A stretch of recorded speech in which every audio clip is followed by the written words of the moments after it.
to it. How many times have you walked into a room and felt like you did not belong? Like everybody else had a seat at the table except you. Like you were some type of fraud. Like you needed to somehow prove yourself, right? Before you even spoke. Yeah, we call that imposter syndrome. And it even happens for women of God. And let's be real, it's not just a personal struggle, it's systemic. Women, especially faith-driven women, are conditioned to feel like they have to wait for permission to take up space. We're taught to be humble, not to be too confident. A woman shares her accomplishments and is told, don't be prideful, woman of God. Stay humble, stay in your place, right? A man does the same thing and is now praised for knowing his worth. Ever heard somebody say, she's feeling herself a little bit too much, right? About a woman who's simply just confident and self-assured? Exactly. Or we're told to be strong, but not intimidating. A woman in leadership sets boundaries and is called difficult or aggressive. Ask me how I know. Ask me how I know. Meanwhile, a man does the same thing and they say he's just a strong leader. Man, if a woman speaks up in a meeting, she's too much. If she's quiet, she's not assertive enough. It's like you can't win. You can't win. We're encouraged to lead, but don't lead like that. You know, in church, women are told they can lead as long as they stay in a specific sphere of leadership, a specific sphere of women's ministry. But the second they want to preach, the second they want to pastor or be at the decision-making table, suddenly the conversation shifts to biblical roles. A woman who confidently preaches is told she's trying to be a man. I've been told that personally, like you preach like a man. But a man who cries in his sermon is seen as vulnerable and anointed. If a woman runs for office, people question her likability and her tone. And if a man does the same thing, they call him a strong leader. These are the kinds of messages that feel normal because they've been drilled into us for so long, women of God. But I'm here to let you know, sisters, we are disrupting that today. We are disrupting that today. No more waiting, no more shrinking, no more I'll just be grateful for whatever I get. No, we are owning our power. We are taking up space because the moment, hear me ladies, the moment you decide to own your presence, everything changes. Everything shifts. You don't need permission to be powerful. You walk into that room like God sent you there because God literally did. So I have what I call the 3-second rule where you command respect instantly. Let me put you on real quick. There's something that I call the 3-second rule. It says that within 3 seconds of entering a space, people have already decided how they're going to treat you. Am I right about it? Not based on your resume. Not based on how anointed you are, right? Not based on how much you love Jesus, but based on your presence. So if you walk in looking unsure, if you walk in looking nervous, like you're apologizing for even existing, that's exactly, woman of God, that's exactly how they're going to treat you. But when you step in there like you belong there, game over. Because before people hear your voice, hear me, they're going to feel your spirit. They're going to feel your energy. So here's how you apply the 3-second rule starting today. Posture up, shoulders back, chin up, don't shrink. If you don't own your space, somebody else will. Second thing, eye contact. Not in a creepy staring contest kind of way, but in a, yeah, I see you and you see me kind of way. All right? Walk with intention. Don't be shuffling anywhere. Don't rush even. Move like a woman who has nothing to prove, but everything to offer. Speak with authority. Your voice should take up space, not fade into the background. And it's not about faking it, okay? It's about embodying the truth of who you already are. I want you to meet a woman who understood the assignment. A few women, actually. The daughters of Zelophehad.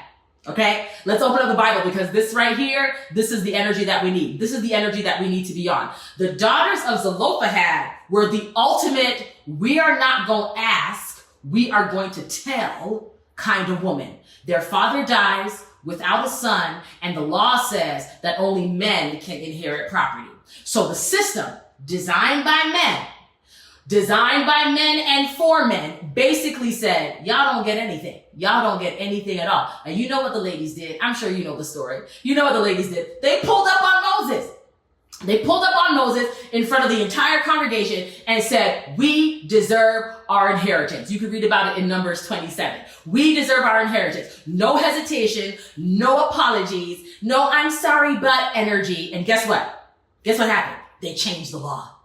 God himself affirmed them. Sister, do you see what I'm saying right through here? These women walked into the room like they belonged there, and history shifted because of that mindset. So let me ask you something. Let me ask you, what are you leaving on the table because you're too afraid to take up space? What inheritance, what leadership, what opportunities, what influence have you let slip because you thought you had to wait your turn? Nah, boo, we're not on that. We're not on that. Not anymore. The table that we're shaking today, this is what we're going to call out today. This is what we're going to call out. The church, the culture, and even our own upbringing has trained us to be grateful for what we get instead of asking for what we deserve. I want you to start asking, okay? Because it happens so often in the church. Women are celebrated for being supportive, being nurturing, being self-sacrificing, but rarely are we applauded for being bold and strategic and ambitious. Sometimes, but not all the time. If a woman asks for a leadership role, she's told to wait or let God open the door. Meanwhile, we got men out here who are encouraged to actively seek those same positions, right? A woman in ministry is often advised to be content where God has placed her, while men are encouraged to step up and claim their calling. Then you got it even in the culture, out in the world, as we say. Women are expected to accept the pay they're offered and not negotiate, because asking for more might make them seem ungrateful or might make them seem too difficult. Women are told to be thankful for a seat at the table instead of questioning why aren't there more seats available for women in the first place. Have you ever been told you should just be grateful that you even got a spot?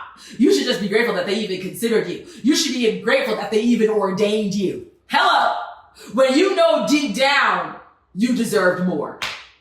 I'm talking to somebody. It happens in our upbringing.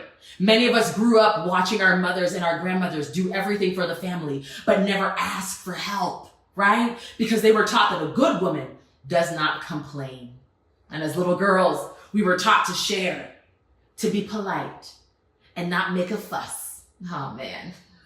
Meanwhile, little boys are encouraged to be competitive, to stand up for themselves, and go after what they want.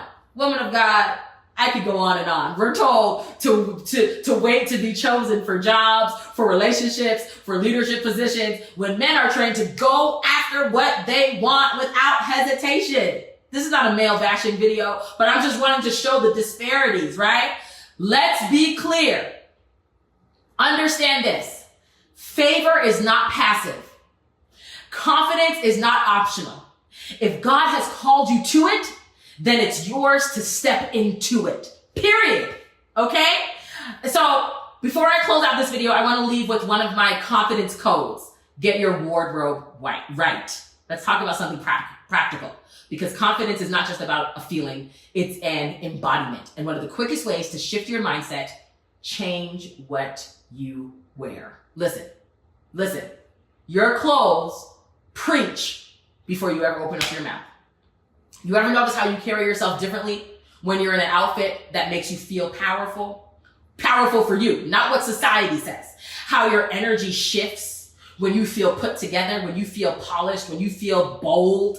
It's not about being vain. It's not about being worldly. It's not even about respectability. It's about alignment with who God has called you to be. When you dress like the woman you are becoming, you start showing up like the woman you are becoming. So here's what I want us to do. Go to your closet. Yes. Go to your closet, woman of God.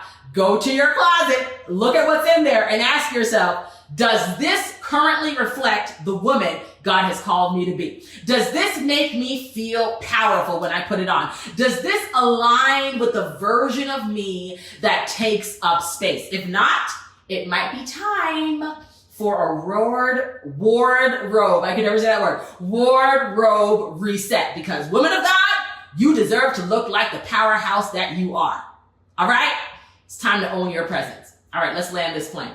Today's message was simple, but disruptive. You don't need permission to take up space. You don't. You don't need to apologize for your presence. You don't need to shrink because the world isn't ready for you. Walk in the room like you belong there. Because you do. You do. If this hit home for you, here's what I need you to do. Are you ready? First of all, drop a comment below and tell me what's one way you're stepping into your power this week. That's the first thing. And then if you want to master your presence for real, I would love for you to book me to speak at your next leadership conference, your next event, your next women's conference, or you can join the House of Women where we get our confidence up, where we coach each other and cheer each other on in the matters of developing our God-given confidence. And then lastly, most importantly, hit subscribe because we're not done shaking the tables yet. See you